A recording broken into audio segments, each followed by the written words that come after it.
amados hermanos, muy buenos días a cada uno de ustedes.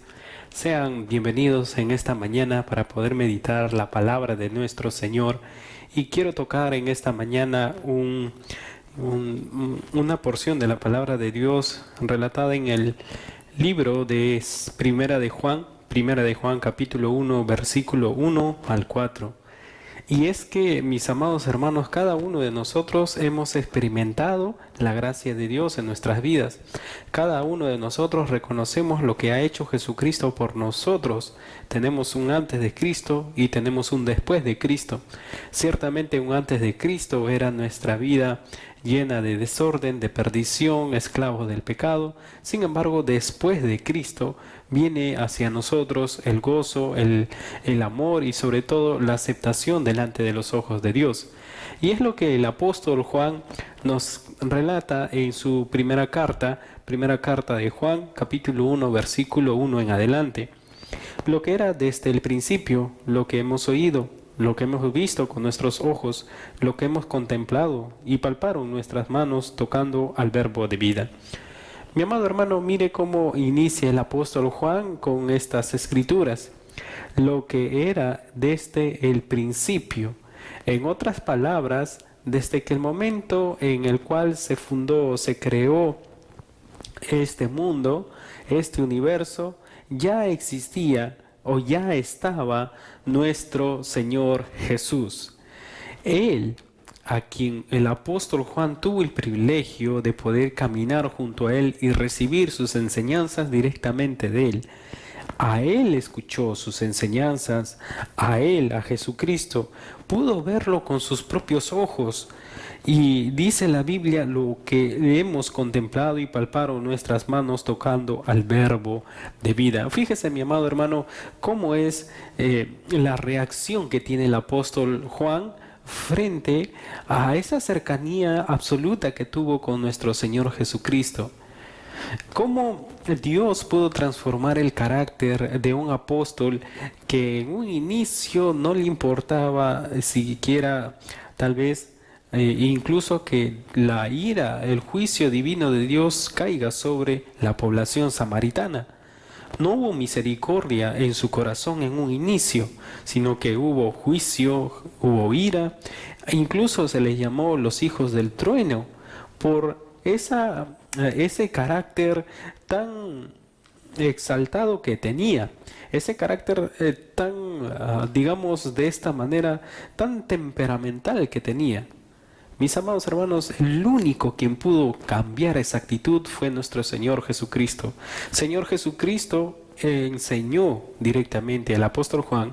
El Señor Jesucristo se manifestó como aquel quien resucitó de entre los muertos, y a este, quien había resucitado de los muertos, el apóstol Juan finalmente también pudo presenciar su resurrección y su ascensión.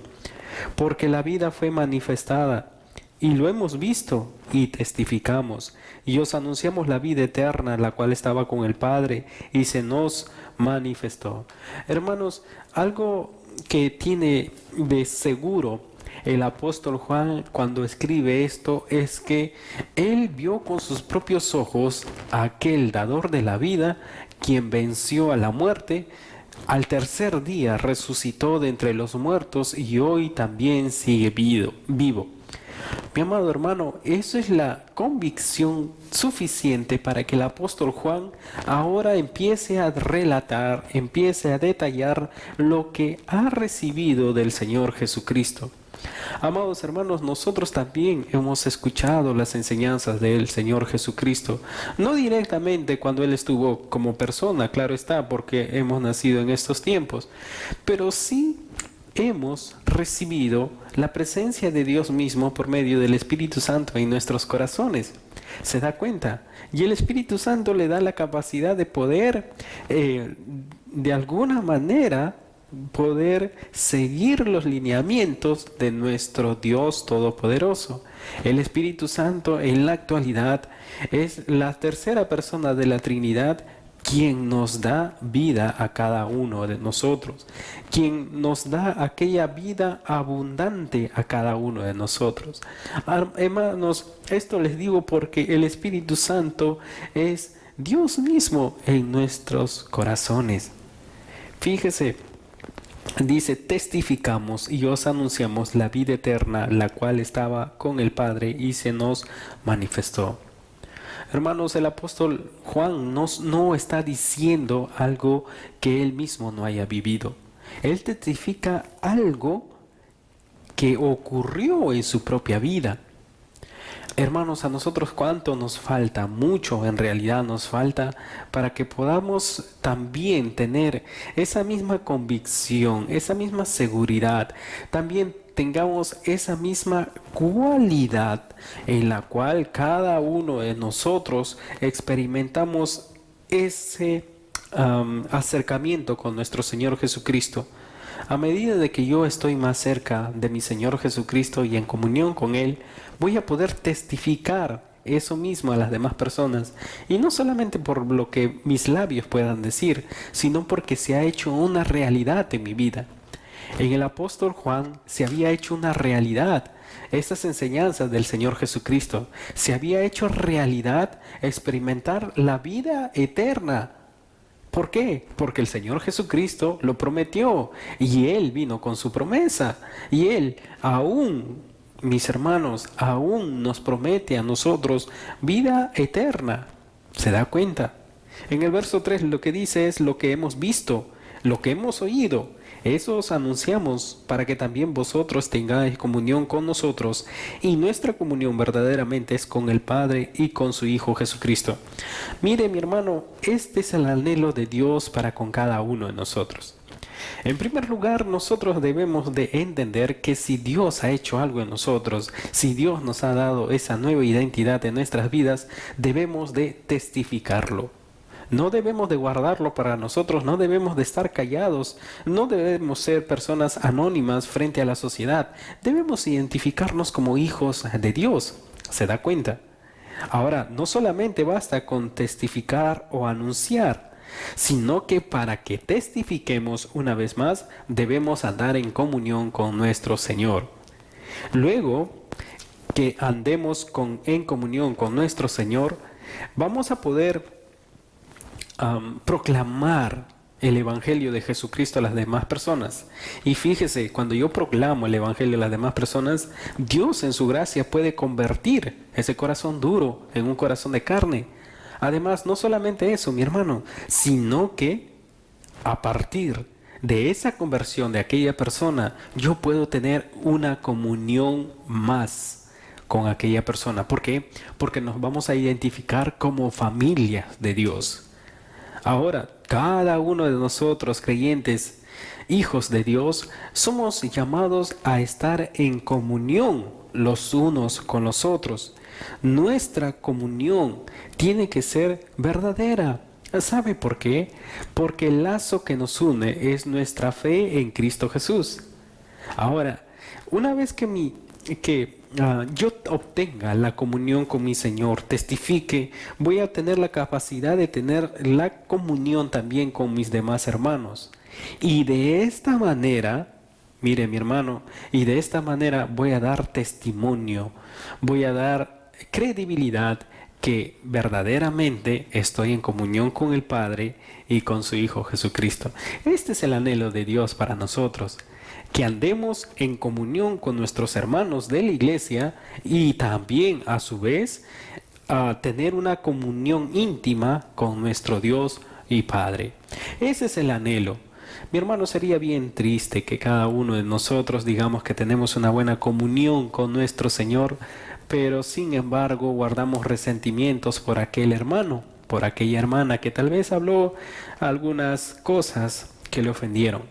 Tal vez, mi hermano, digamos que tenemos comunión con nuestros hermanos y que nos llevamos bien. Sin embargo, mi vida devocional está decayendo. Mi hermano, tal vez digamos que tenemos una buena comunión, una buena relación con Dios, pero a pesar de ello, mi relación con mis hermanos dentro de la iglesia no es la correcta. Mis hermanos, nosotros debemos de ser personas que estemos con buena comunión tanto con nuestro Señor como con nuestros hermanos. Y en el verso 4 nos dice, estas cosas os escribimos para que vuestro gozo sea cumplido. El propósito por el cual el apóstol Juan relata esto es para que nosotros también nos demos cuenta de aquella virtud que tenemos, aquel privilegio que tenemos de no solamente conocer a Dios, no solamente conocer de su salvación, sino también que Dios puede hacer lo mismo en las demás personas. Y que Dios quiere que nosotros tengamos una buena relación y comunión tanto con Él y con mis demás hermanos de la iglesia. La pregunta que surge aquí es, ¿cómo va mi relación con Dios? ¿Cómo va mi relación con mis demás hermanos? Mi hermano, no se trata únicamente de escuchar estos devocionales. Dios quiere que usted esté en su presencia en una manera íntima, que usted por su propia cuenta coja su palabra, la palabra de Dios, y también pueda echar sobre él la ansiedad que usted tiene, sus cargas, sus debilidades. Dios quiere tener una relación con usted, mi hermano. No debemos simplemente de simplificar nuestra relación con Dios cada vez que escucho estos devocionales diarios.